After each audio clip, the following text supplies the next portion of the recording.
Aujourd'hui, nous sommes dans le cadre de notre mission La Découverte. Vous-même, vous allez constater que nous avons rencontré une personne très importante pour nous. Elle va se présenter elle-même et vous allez ensemble avec nous découvrir qu'est-ce qu'elle fait. Bonjour madame. Bonjour monsieur.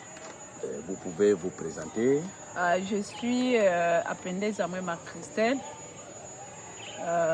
congolaise de la province du Sud Kivu, chef-lieu Bukavu, notre résidence.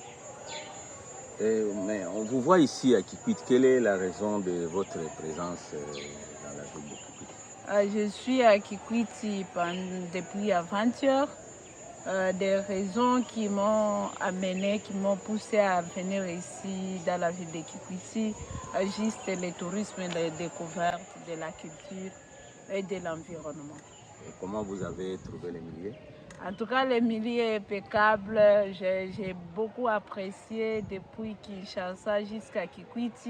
J'ai été épatée beaucoup plus sur l'environnement. Ok, merci beaucoup. Qu'est-ce que vous faites alors dans la vie? Dans la vie, je suis entrepreneur. J'entreprends dans ma province du Sud Kivu, dans le domaine de l'industrie.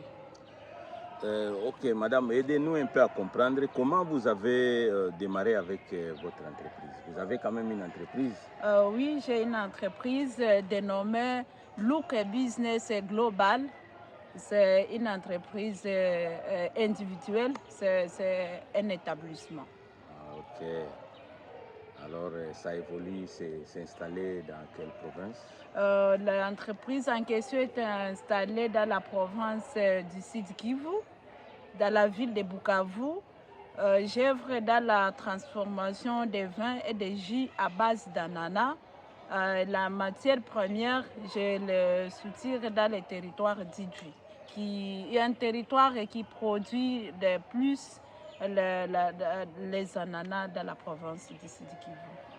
Comment avez-vous démarré avec votre entreprise? Ce n'était pas facile au début, du fait que quand j'étais au bas de l'université, mon objectif était d'apporter une valeur à la production de nos ananas.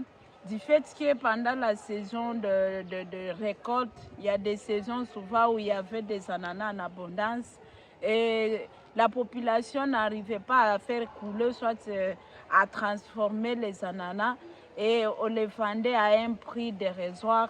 Et moi, personnellement, ça m'a beaucoup touchée. Je me suis dit pourquoi les agriculteurs sont pénalisés dans ce secteur, mais ils n'arrivent pas à trouver un rendement suffisant.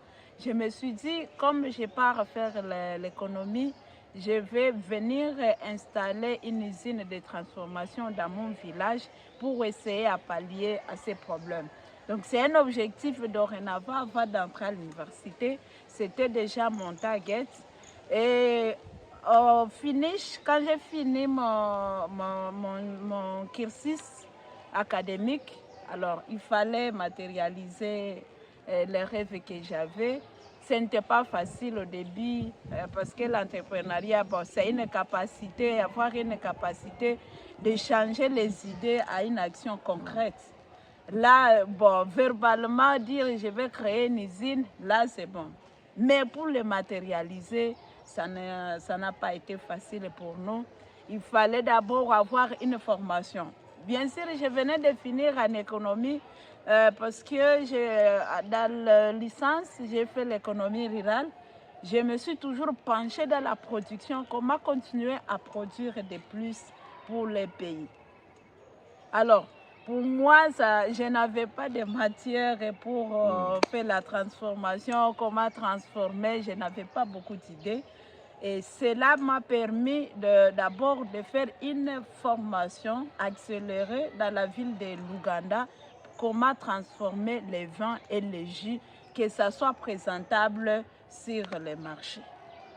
En tout cas, c'est une grande expérience que nous partageons avec vous, vous tous qui nous suivez de partout. Et alors, madame, Malgré tout ce que vous avez dit, il y a eu quand même des défis, non? Tout à fait. Et quels sont les défis que vous avez rencontrés et comment les avez-vous surmontés? Les défis sont énormes pour les entrepreneurs. Quand on parle de l'entrepreneuriat au début, vous pensez que c'est un geste facile. Ce n'est pas facile parce qu'il y a énormément de défis. Il y a beaucoup de défis que nous nous sommes heurtés.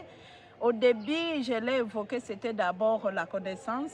Il fallait avoir la connaissance qui nous a beaucoup pris le budget. Avoir la connaissance, pour nous, ça nous a pris beaucoup de temps. Du fait que dans la ville, trouver les jeunes, ou soit les étudiants qui ont fini dans la chimie, ou soit dans d'autres domaines qui est proche de la transformation, pratiquement, ils n'avaient pas de matériel, ou soit de technique réelle. Et il fallait au début faire le recours dans les pays voisins. Alors, pour nous, par rapport à la main-d'œuvre locale, ça a été un défi qui nous a poussé à aller vers l'extérieur. Alors, comme c'est la production, imaginez-vous, les premiers jours, on a bien produit, les lots est parti, on a fait des examens conformes avec l'OCC, il fallait certifier nos produits, que ça soit consommable sur les marchés. Mais il y avait d'autres lots où vous produisez, mais après dégustation, vous comprenez que ce n'est pas bon. Et vous ne pouvez pas les mettre sur les marchés, sinon vous risquez de vous effacer. Donc, il faut encore pallier parce que dans l'entrepreneuriat, il faut beaucoup d'efforts. Parce qu'au début, les échecs sont énormes. N'abandonnez pas. Si vous vous abandonnez, vous ne ferez rien. C'est pourquoi que vous trouverez, il y a des jeunes qui se lancent dans l'entrepreneuriat. Il dit, je vais faire les vins. Il les fait 2 fois, 3 fois. Ça ne sort pas très bien. Il fuit.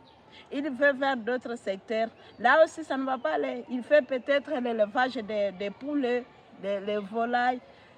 Et à un certain moment, ça peut mourir. Il y a des maladies, ça ravage. Il quitte l'élevage, il court vers l'agriculture.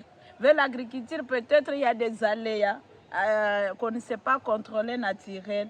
Il peut y avoir le soleil qui va beaucoup frapper, soit la pluie, soit les glaces. Il va encore fuir. Donc, pour dire que quand on choisit un secteur dans l'entrepreneuriat, il faut tenir bon. À un certain moment, si vous fouillez, vous n'allez pas résister. Parce que dans l'entrepreneuriat, c'est la résistance et la prospérité. Bientôt, donc à un certain moment, quelles que soient les difficultés, quand vous réessayez, vous allez réussir. Maintenant que vous êtes à Kikwit, vous savez, nous sommes beaucoup plus écoutés par les jeunes, les intellectuels. Quels conseils donneriez-vous aux jeunes qui souhaitent démarrer leurs propres entreprises? En tout cas, je salue la jeunesse de la ville de Kikwiti. Je vous souhaite bonne année 2026. J'ai contemplé la ville de Kikwiti depuis avant-hier. J'ai essayé un peu d'identifier les besoins réels de la population face aux opportunités que vous avez. Et l'aspect que j'ai découvert dans la ville de Kikwiti et les périphéries, c'est un environnement exposé beaucoup plus à l'agriculture. Et je demande aux jeunes de Kikwiti d'y réfléchir davantage. Quand je parle de l'agriculture, je ne vois pas seulement la production de denrées alimentaires. Je vois aussi la transformation. Parce que quand l'agriculteur vend les produits agricoles à un état brut, c'est bien lui le perdant. Quand les autres les transforment, ils nous donnent un nouveau produit, ça devient trop cher. Alors, je demande à la jeunesse de Kikwiti vraiment de se lancer dans l'entrepreneuriat. Peut-être vous allez vous demander comment vous allez vous lancer, mais je voudrais vous dire à ce moment qu'il y a 2 services étatiques qui accompagnent la jeunesse dans la ville pas seulement dans la ville de Bukavu, mais sur toute l'étendue de la République démocratique du Congo. Nous avons l'agence de ANADEC, nous avons FOGEC et nous avons une autre agence récemment créée à POSEM. Les 3 agences, c'est pour accompagner les entrepreneurs. Peut-être qu'ici, à Kikuiti, il n'y a pas de bureau d'ANADEC. Peut-être les bureaux sont dans le chef-lieu Bandundu, ANADEC. Prenez l'engagement, cherchez où se trouvent ces bureaux. ANADEC a pour mission d'encadrer, former l'entrepreneur. Du début jusqu'à la phase où l'entrepreneur a des documents déjà certifiés, qu'il est déjà entrepreneur. Et une fois bénéficier de ces documents et de la formation, il y a FOGEC qui vient accompagner l'entrepreneur avec un fonds de garantie. Il vous donne des fonds pour une durée de 12 ans, ça dépend du protocole mis en place. Et il y a aussi APOSEM qui vient pour voir si réellement il y a la classe moyenne qui se crée dans la ville de Kikuiti. Donc, allez-y comprendre que le gouvernement congolais met les batteries en marche pour les entrepreneurs parce que la vision des chefs de l'État, il veut que la classe moyenne provienne des entrepreneurs. Et que donc, comprenez-moi, chers jeunes de Kikuiti, que les millionnaires de la République démocratique du Congo proviendront de l'entrepreneuriat. Merci vraiment, madame. Là, ça nous touche aussi au cœur parce que nous aussi, on est jeunes.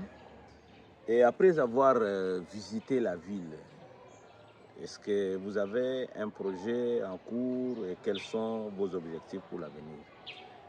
Pour visiter la ville, je n'ai pas de projet en cours, mais pour l'avenir, nous sommes une jeunesse dynamique de la République démocratique du Congo, là où nos parents n'ont pas su surmonter, les défis qui n'ont pas su surmonter, nous, la jeunesse actuelle, nous devons la faire surmonter. Pour moi, j'ai un seul objectif et c'est une vision que j'ai. Pour bien diriger, il faut connaître chez soi. Je me dis que je dois connaître les potentialités de la République démocratique du Congo, beaucoup plus chaque province. Quelle est la spécificité de chaque province? Quelles sont les potentialités de chaque province pour qu'une fois que j'ai un poste de responsabilité, j'aurai un argument devant les membres pour orienter les projets dans de différentes provinces. Merci beaucoup. Vous avez un mot de la fin. Et quant à nous, nous vous remercions par rapport à la disponibilité que vous nous avez accordée. Et en même temps, nous disons à tous ceux qui vont nous suivre que nous, c'est Concilab Pro.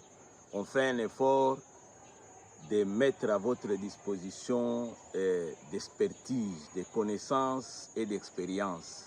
C'est ça notre spécialité. Donc, faites-nous confiance, vous ne serez pas déçus. Madame, vous avez un mot? En tout cas, les derniers mots, je l'adresse à tous les habitants de la ville de Kikuiti, dans la province de Kwilu, tous qui vont nous écouter partout où vous êtes. Je demande à toute la population d'incarner un esprit entrepreneurial. C'est un esprit qui nous amène à l'autonomie et à l'indépendance. Merci beaucoup. Merci, monsieur.